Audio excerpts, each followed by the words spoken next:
Y está con nosotros vía telefónica desde Nueva York Charles Seville. Él es el director senior de análisis de riesgo soberano de Fitch Ratings. Charles, thank you very much for taking this call. Oh, that's fine. Charles, are you there? Yes, I'm here, yes. Great. First of all, I would like to ask you, Charles, did the outlook that Fitch say a couple of hours ago, take into account the communications that Carlos Ursúa, the next finance secretary here in Mexico, where he established the objectives of the next budget? Yes, we understood and assumed that the baseline scenario is that the government is going to adhere to the parameters that have been set out in the pre-budget report.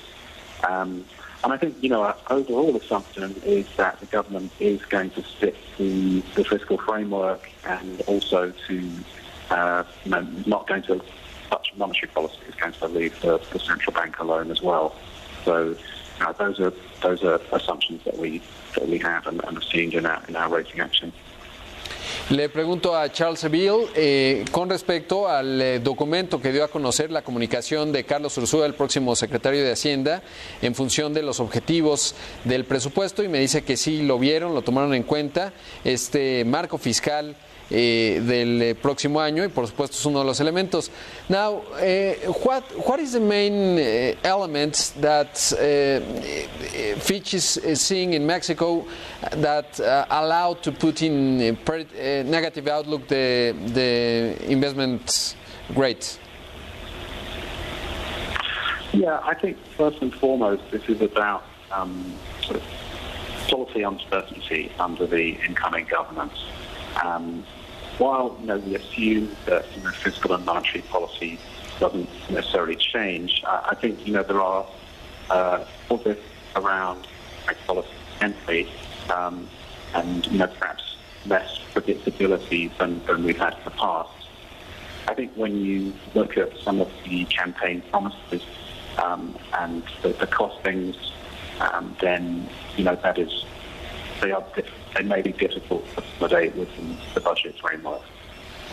So that's the fiscal side. I think the other... Yeah. No, please go ahead. Okay. I think the other considerations are about Pemex. We put Pemex's outlook on negative last week, and that's really because the fundamentals of the company are deteriorating. We see higher debt, even though losses are declining. Losses have been trimmed, but with the debt growing and with the possibility that the new government perhaps asks it to participate in costly refinery projects, which have been talked about, then that implies higher indebtedness and a higher contingent liability, and that stretches Pemex's balance sheet further. So that's the cause of concern, I think, for the sovereign.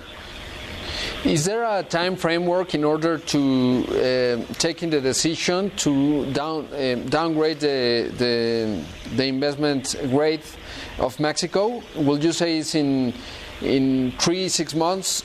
When can this happen in terms of the signals that Fitch Ratings evaluate? Well, I think we would need to see several things happen before we actually downgrade. All we're doing today with this action is signaling that we think the balance of risk has shifted a little bit towards the negative. I think we can keep an outlook on for up to 2 years. And if you put a sovereign on negative outlook, it doesn't mean that the country will necessarily be downgraded. It's just a signal of where we see the risks at the present time. I think if we see an unravelling of the reforms, particularly the energy reform, I think that is something that we would take into account and view negatively. And why do we care about that? Well, ultimately it's about medium-term growth. And Mexico, despite the reforms has not grown particularly quickly, particularly relative to other emerging markets and other countries rated at a similar level. And I think we are counting on the reforms to underpin growth in the medium term. I should add, by the way, that the reaching of a deal with the US on NAFTA, even though it hasn't been, or USMCA, even though that hasn't been specified yet, is positive to the economy. It removes some uncertainty. Exactly. Charles, thank you very much for taking this call. Not at all. Anytime. Thank you.